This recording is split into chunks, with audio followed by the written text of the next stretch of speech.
Your Honor and members of the court, today we discuss a horrific event that happened one late evening when a young and fully aware Gilberto of his ruthlessly committed manslaughter and killed one of his family members over a common argument.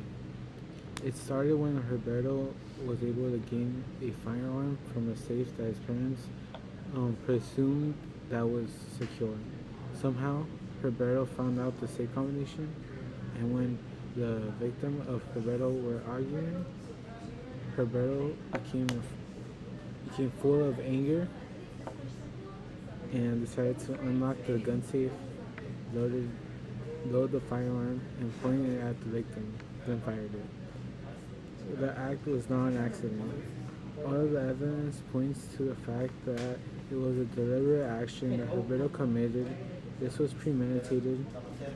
Roberto had a full plan to kill somebody by figuring out the safe combination.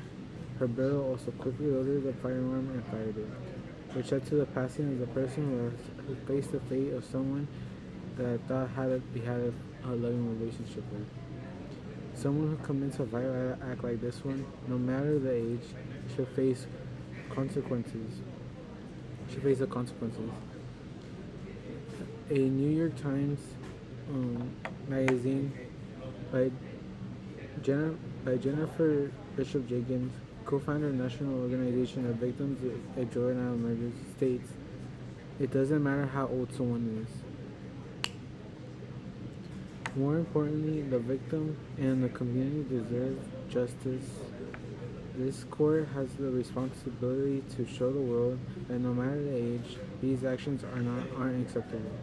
The decision made by this court will determine either it will determine other courtroom decisions in similar circumstances. Even though in California manslaughter has a maximum sentence of 15 years in prison, this case should deserve more or even double the sentence." In Roper v. Simons 2005, the Supreme Court ruled that for the abolishment of death penalties for minors, but they still acknowledged that these minors still need to face the punishment for the serious crimes they committed. And 5 years later, Graham v. Florida, 2010, emphasizes the importance of holding minors accountable for violent crimes. Both of these cases align with the precedent of Roberto's case. He won't get the death penalty or life in prison, but he needs to face the consequences and be held accountable.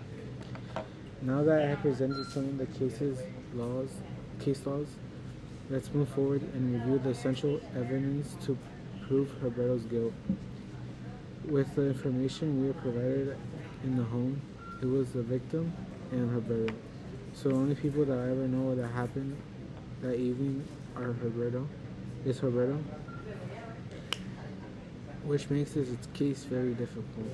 But fortunately, some neighbors confirmed that they did hear gunshots, and that was the only witnesses of the crime.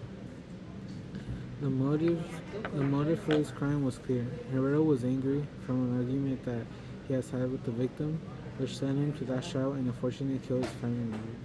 Lastly, the most important piece of evidence is the gun and the safe. Roberto was able to open an inaccessible safe where the only way that he could have unlocked the safe was to figure out the combination over time. And when he was able to get access to the gun, he had to load it and fire it at the victim. With this information, we can conclude that this was a deliberate action and was premeditated. Roberto has to face the consequences of his actions based on how heinous this crime is. His age should not be a factor of his sentencing. Moving on, we should discuss the consequences of Roberto's actions and why he deserves the maximum punishment. Before Roberto committed this horrible crime, the area he lived in was known as a nice and quiet, peaceful place where families would be raised. But after this unfortunate event, everything has changed. The perspective of the area, and now families grew scared for their safety. That community will never ever be the same.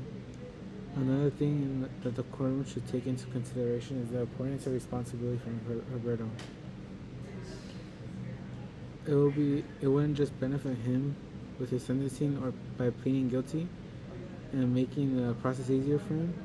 Pleading guilty and taking responsibility will help the victim and not make it such a hard case. We need Roberto to take responsibility so no other child gets the same ideas, as well as give him a punishment to show the world that these actions are not acceptable. In this country, we need to lower the amount of juveniles in this criminal system. In the article, should juveniles be sentenced to life in prison without the possibility of parole, by Joe Buda, it states more than 1,400 people in the United States are serving life without parole sentences for offenses they committed as juveniles. Even though someone committed a crime, some believe they shouldn't be heavy on the consequences. Many people believe instead of having a severe punishment for a crime they committed, they should receive rehabilitation instead.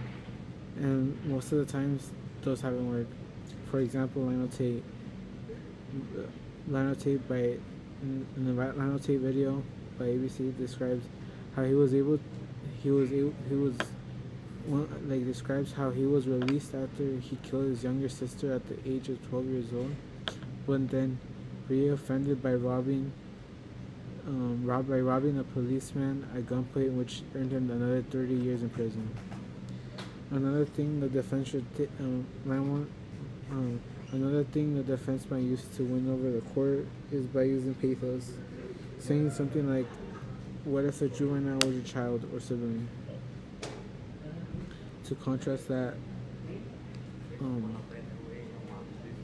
what if you were the victim? What about your family? Many victims' families around the world don't receive the same sympathy as the person who has committed the crime of a juvenile murder. In the article on punishment and teen killers, Jennifer Bishop Jenkins states, "So few who have worked on a juvenile offender side can truly understand what the victims of their crimes sometimes go through. Some never recover." To conclude this piece of writing by saying to the courtroom before they have made the verdict that they should think about the victims and what were the final thoughts where when their family members were murdered, where their family member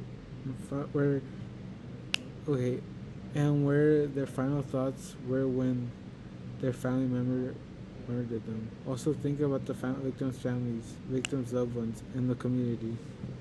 Even the prosecutor believes that the victim deserves justice. Hopefully, Roberto will do his time after he can become a functional part of society. To Roberto from a TikTok, how can you defend those people? Abraham Lincoln states, "No person ought to be defined by his or her worst moment in life."